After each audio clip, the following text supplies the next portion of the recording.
Hello, everybody, and welcome to the Creative Collaboration Show. Chuck Anderson here, your host.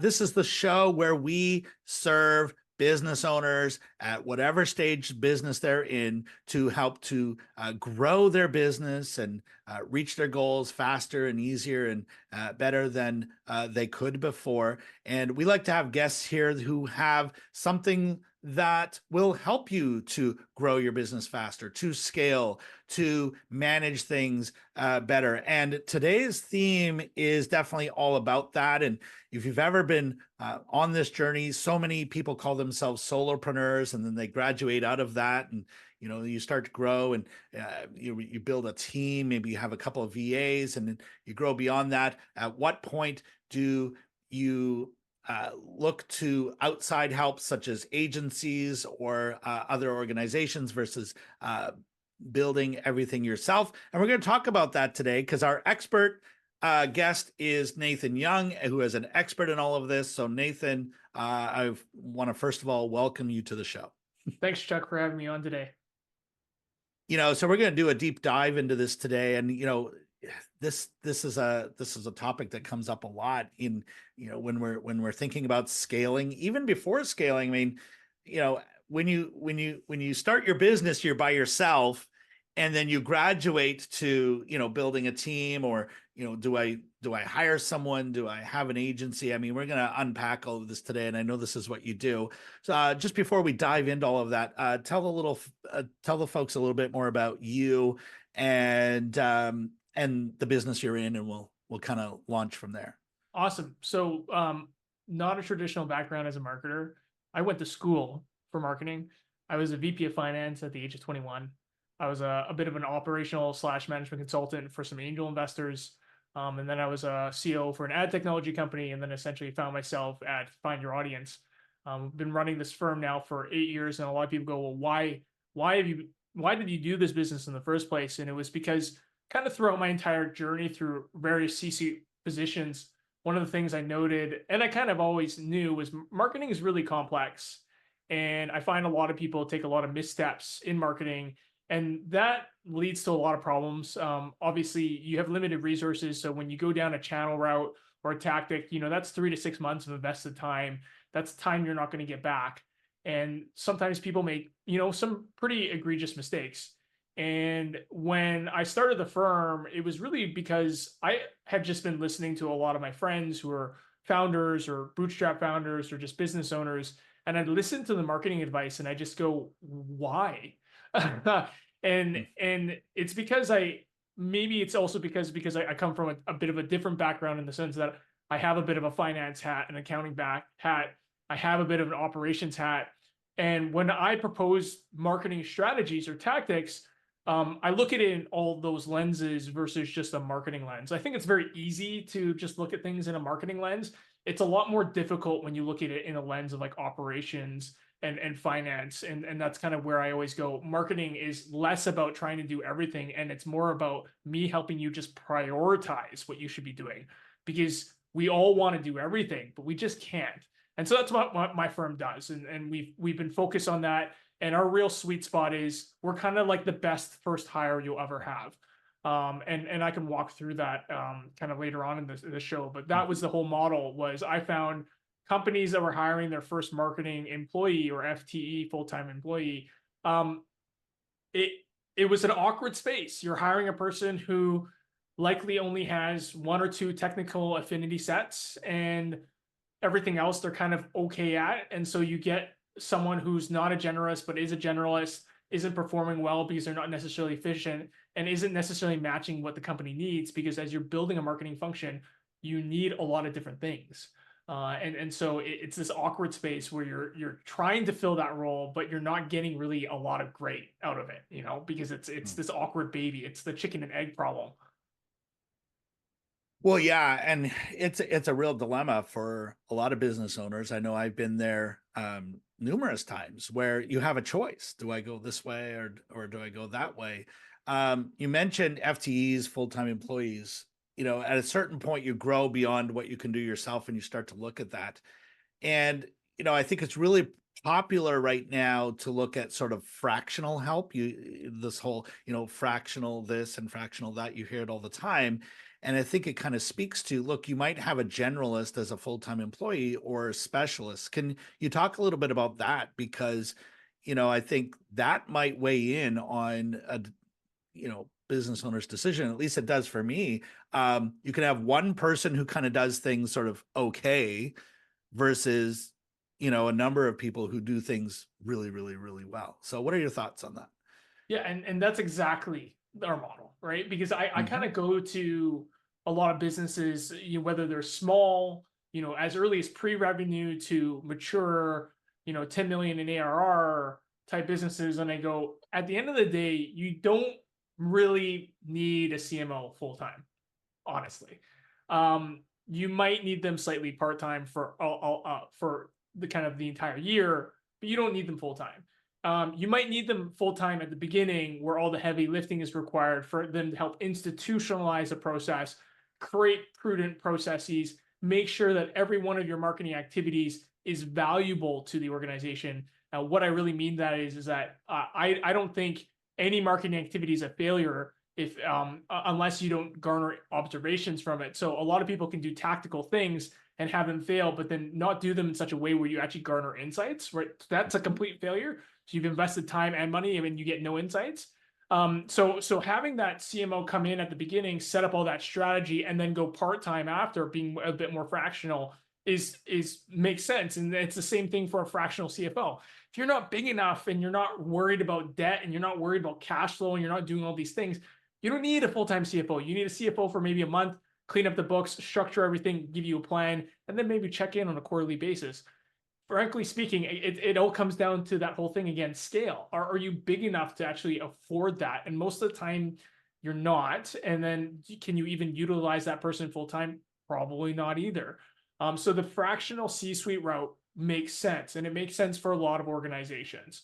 The reason why we're a little bit different is because I built the fractional CMO department, and then I built a full team to execute. So the whole point is, Nathan comes in, I help you institutionalize process, and my team helps execute on that, versus me handing it off to you, which also doesn't make sense because a lot of business owners aren't marketing experts to then actually execute on what I've proposed, right? So it's kind of silly. You get a fractional CMO to come in, and then they go, here's your plan, go execute. But you yourself, as the business owner, you're not necessarily the best person to hire the agency that has creative capabilities, hire the agency that has content writing abilities. So you kind of handicap yourself, right? It's like, you hired me to help you, but then to do the work, you're now hiring those people not having that knowledge. It's kind of silly, right? You end up getting not the best outcome. So that's kind of why we're a little bit different. So I did that exact model because I see this problem in growing companies, and this was the opportunity we were trying to address.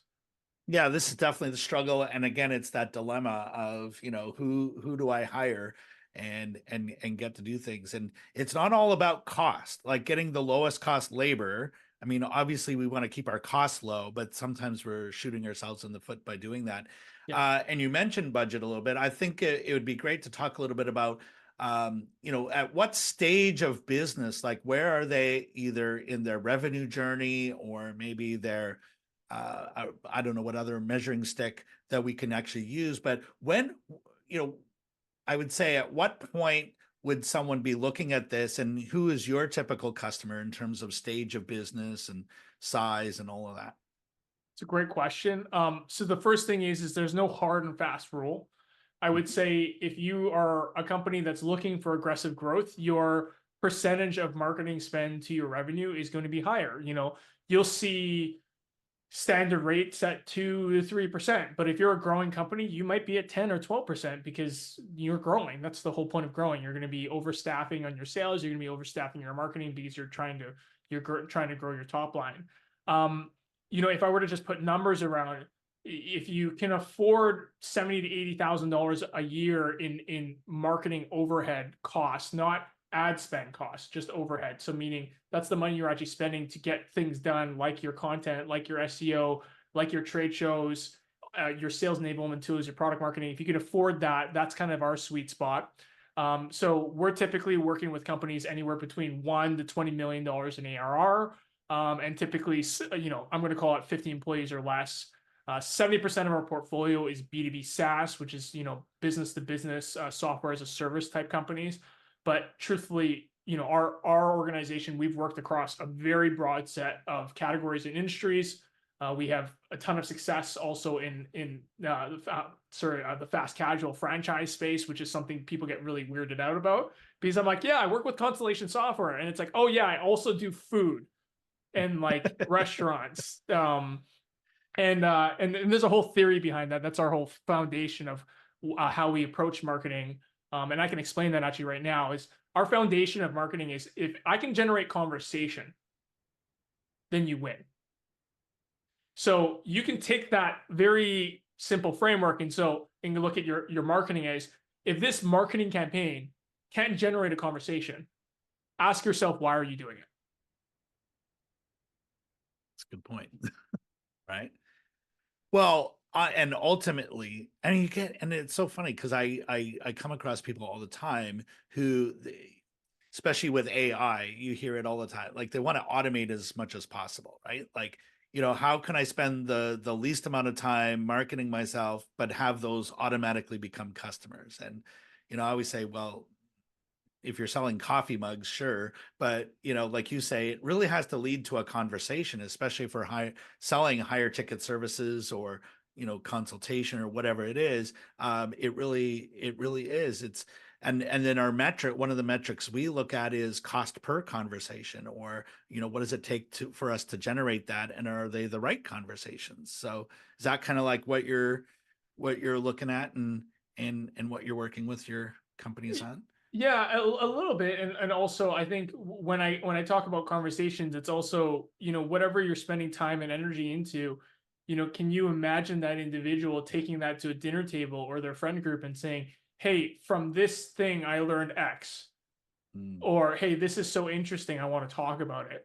And if it doesn't, then, to me, I'm playing off something called the network effect, where I genuinely believe the network effects are kind of one of the main reasons for companies to grow. So generating conversation is the tactic to generate more network effects.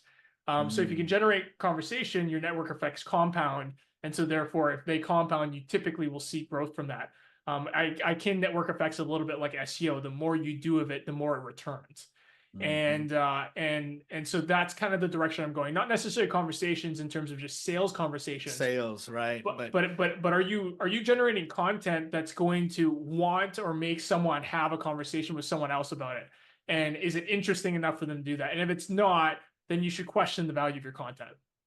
Yeah, you hear people all the time, say, "Oh, I'm going to create some viral content," and it's it's really hard to sort of like manufacture that. But when you really nail it, and like you say, you get other people talking about it and spreading it, marketing that's basically growing on your behalf without you having to do anything. That's amazing when that happens. How hard are you finding it for people to do that? Because again, we hear it all the time. Uh, and now with AI, content creation is, different and faster than it ever has been before. Some of it is really good, and some of it is really terrible. I get bombarded with terrible YouTube ads all the time that are just terrible. Kind of what are your thoughts there on that kind of content creation? I think in that sense of content creation, in like just like word content, let's call it, I think that's becoming more and more difficult.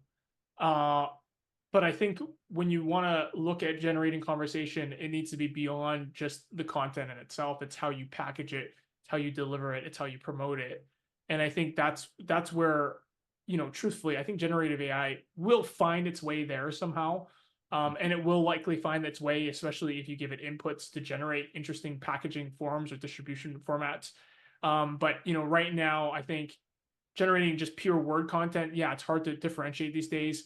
Primary research, I think, is going to become more and more important going forward.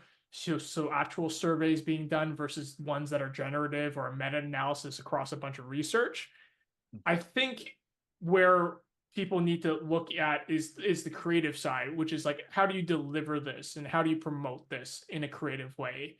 And I think that's going to be where people will see a lot more value. So you can still have relatively, call it mediocre content, like written form content. But if you can find an interesting way to make that creative and packaged well, then I think that's where you're going to see that value. And I see that's the fault in a lot of companies, because a lot of companies don't like to be aggressive on their creative. And that's because most companies, one, CEOs are overconfident, so therefore they have spotlight syndrome, which means they think they're more important than they are. But I always go, if you're listening, and I'm sorry to say this, you barely have enough money to regionally push your ads. So why do you think if you do a crazy creative that for some reason you're going to get 100% penetration rate and reach to your entire market? You're probably only getting like 2%. So the reality is that you're not going to do well anyways. You're barely penetrating your market. You're barely getting any reach, and you have a mediocre creative. So it's a lose situation. So I think that's where people fall short. A lot of business owners are overconfident on how big they are. They have spotlight syndrome, and then they do piss poor creatives, and then they just get kind of mediocre results. You got to go far because you don't have enough money to really spend to not afford to do that well.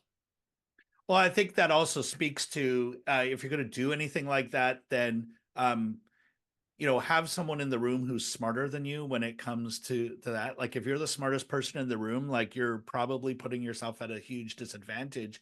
And being a former ads agency owner where we did a lot of Facebook ads, and that wasn't that long ago when I exited that. It's such a moving target. I mean, just the way the algorithms and the way the content is done, and even how the distribution and the audience targeting is done today compared to what it was just a few years ago, completely different.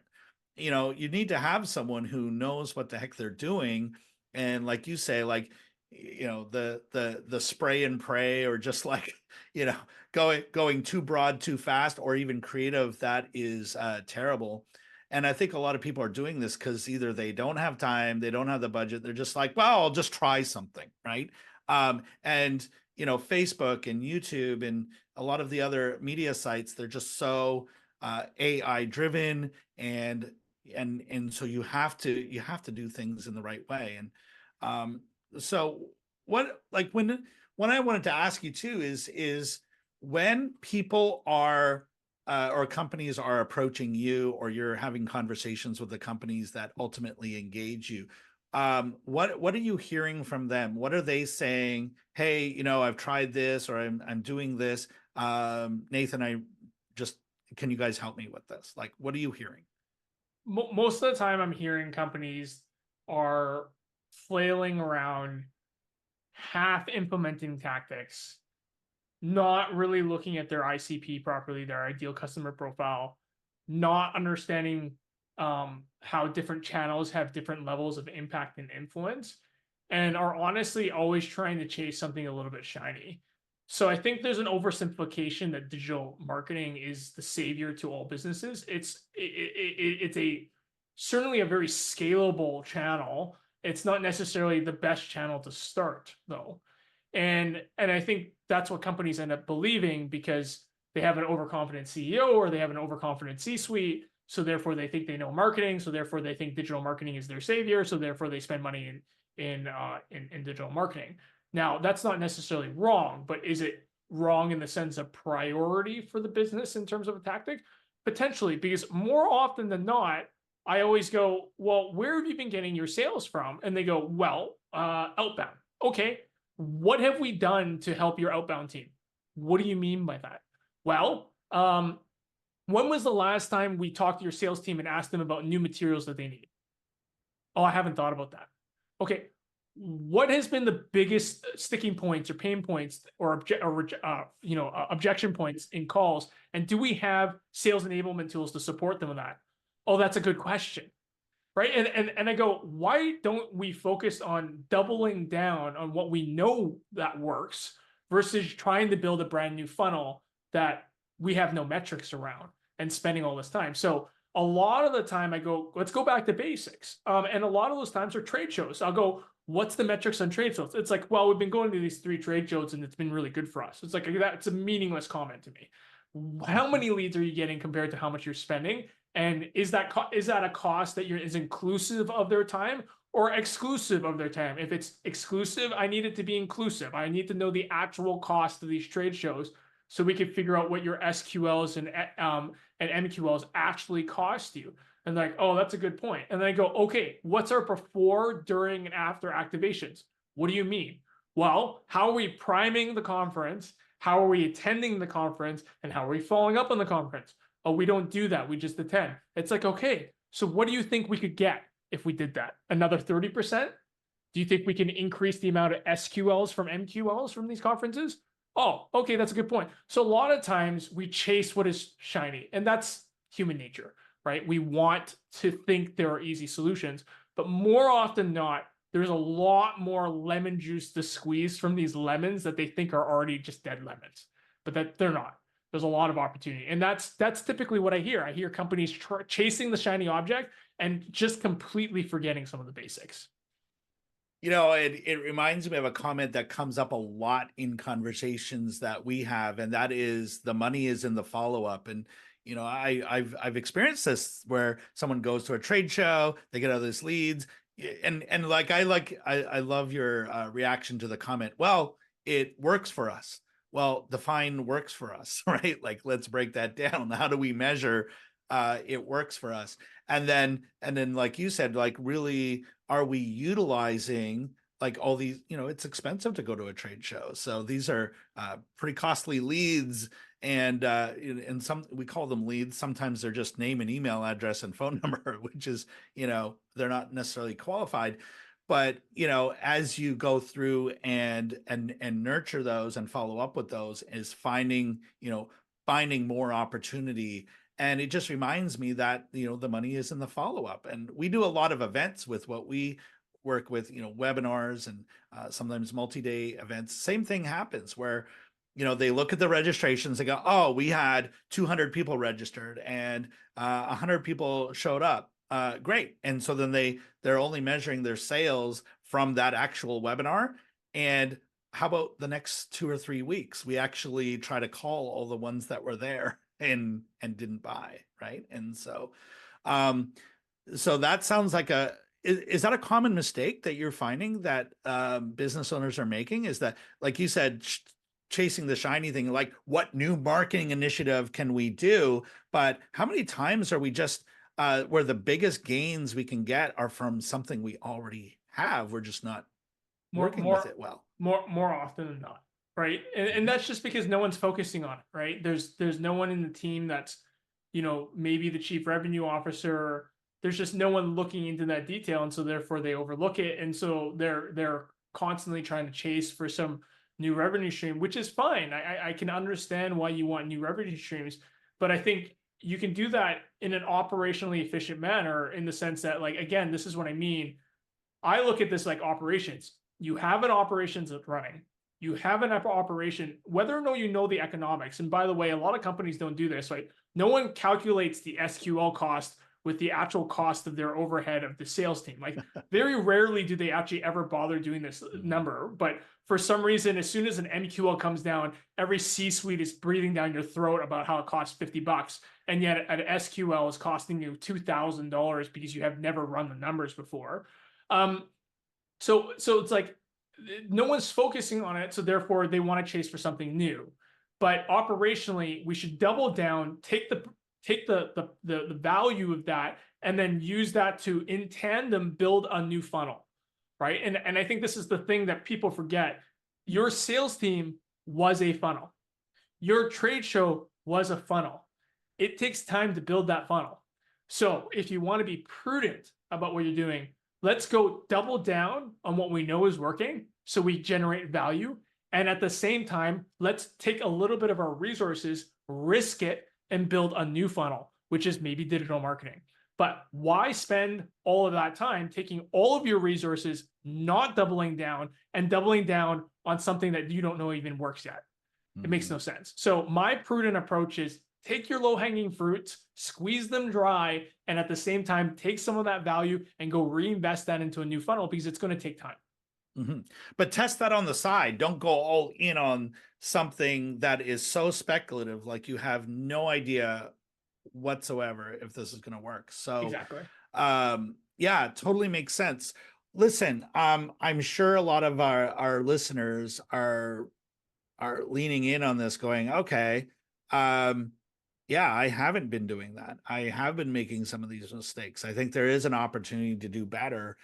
Talk a little bit about what it looks like to engage with you, like, and we're gonna make sure that we put the links to you beneath this video. If you're watching this on video or podcast, it's in the player. So all the links to connect with Nathan are there. What are some of the next steps someone should take to even think about this, and even to have a conversation with you about their situation? It's a great question. Thank you for asking. So we've been in business now for long enough that I've recognized that my full marketing service is not for everyone. So we have 4 different services.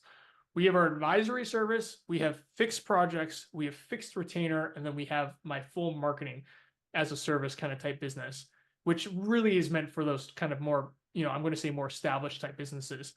I think a lot of companies fall in the first 3 where they're hesitant. You don't know Nathan. That's fine. I get it. Let's do a teaser. So the advisory piece is really, hey, I can't really afford anything right now, but I really need help. Then you get me 4 hours a month. And, for the lack of better words, I'm your marketing accountability coach. I set the goals. I challenge you, I yell at you, I make sure you execute on them, but I make sure that you don't do stupid things, which means you're not wasting time on activities that I really don't believe are going to be valuable for you. The fixed project and fixed scope retainers are very simple in the sense that we're just scoped to do a very specific type item, which means maybe someone gave you advice for SEO. Maybe I agree with that advice and you hire us just to do SEO. So we go ahead and do that. And our last one, which is for larger companies, is, hey, Nathan, I want someone who's going to be accountable for my company and grow, which means, Nathan, here's my goals. Here's your budget. You're hired. If you don't meet it, you're fired. That's exactly like any other employee. That's our largest service. So kind of different services for different size companies. I feel like a lot of people probably fall on the advisory side. So that's something where you can just sign up. I have a quick discovery call, make sure that we have a good understanding of expectations.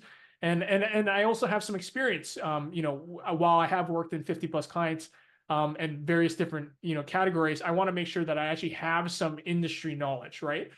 So making sure that I'm a good fit for you guys in the sense of providing some value, making sure that every hour you spend with me is actually going to be double or triple the value back to the business. And I think that's really important. So that's how you can engage with us. We all do a small discovery, no matter which one it is. And then away we go. We start actioning and helping you grow your marketing function.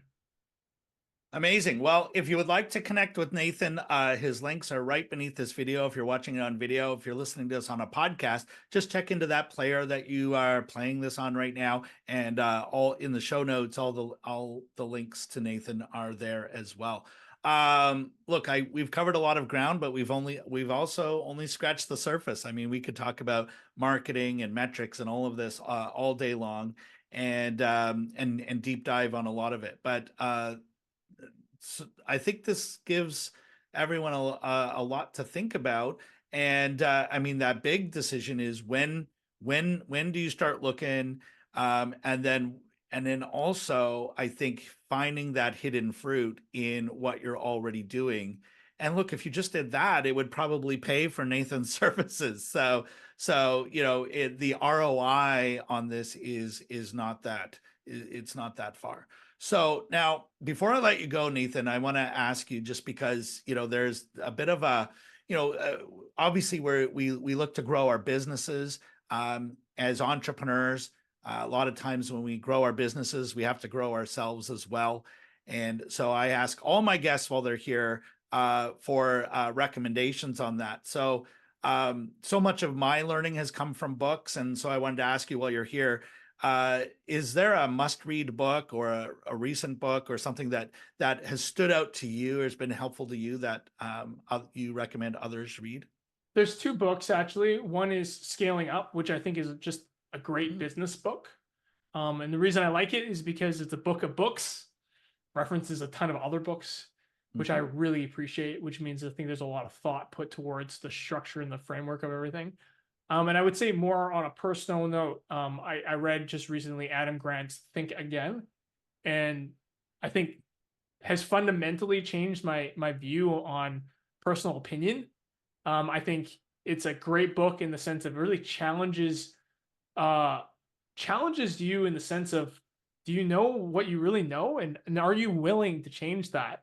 And I think that's it was just like it was a really eye-opening book for me, because I think I'm a little stubborn, and so it opened my eyes to being a bit more welcoming to new ideas and welcoming to myself. I think, there's always that saying, being kind to yourself in the sense that you can change your mind, and it's okay to change your mind, but be prudent in that approach. So I really recommend that book. I think that's a great message. Be kind to yourself. And I've actually never read that book, so that's going on the must read list as well. And I always get my book recommendations from my podcast guests. So this is amazing. When I first started asking the question, I thought I was going to get all the same answers all the time, either like the most recent popular books or like the other one like Think and Grow Rich and books like that. But it's just there's such a wide variety of recommendations. So thank you for your recommendation as well, and for those listening in, the links to those books are here as well. So Nathan, thank you. This has been amazing. It's been great spending some time with you. We live in the same city. We've never actually met in person, but it's great to get to know you a little bit. And for our listeners, connect with Nathan. All his links are there as well. So before we sign off, Nathan, any final piece of advice or words of wisdom you want to leave our audience with? Ooh, good one. I have a saying that's a little rough. So, but I believe in marketing. It's very true. The middle is where you go to die. And it's a saying where, if you think there's an opportunity where you can go to the middle to profit, there's a reason why people are not there. And I find a lot of companies, when it comes to positioning, they want to be the best, but they want to be in the middle of the road in terms of price. Or they want to be the cheapest, but they also want to provide all the features. There is usually always a reason why people are not in the middle of the market. And there's always a reason why there's actually an opportunity in the middle of the market. It's because typically it's not a profitable or reasonable positioning for companies to be in. So anyone that thinks they're doing well in the middle, I challenge you to think if whether or not you'd actually be better at either being the cheapest or the best. Because at least in my experience, every company that has ever done that, you face far more challenges than it's worth. Really recommend people looking to, when they make a positioning choice, you're either the best or you're the cheapest. It's one or the other. That is powerful advice. I've never heard it said exactly like that, but that is so true. And we've experienced it so many times, even with our own ideas and with ideas of our clients. So great words to end this episode by. So Nathan, thank you so much. This has been amazing. To our audience, I want today to mean something for you. I want today to help you leverage something we talked about, or an idea, or at least move your business forward. So I want you to think about one thing that either you heard Nathan say, or maybe you were reminded that, hey, I haven't followed up this thing, or I haven't done this thing. Identify one action step and go do it today, right? And if you can't think of anything else, then just go reach out to Nathan and find out, have a conversation with him. He'll help you figure out what that is. And in the meantime, keep moving forward. The only way to fail is to quit, and never ever give up on your big dream. You could just be that one partner, or that one collaboration, or that one action step away from the breakthrough that you need in your business. Until next time, this is the Creative Collaboration Show with Chuck Anderson, and we'll see you on the next one, everybody. Thank you.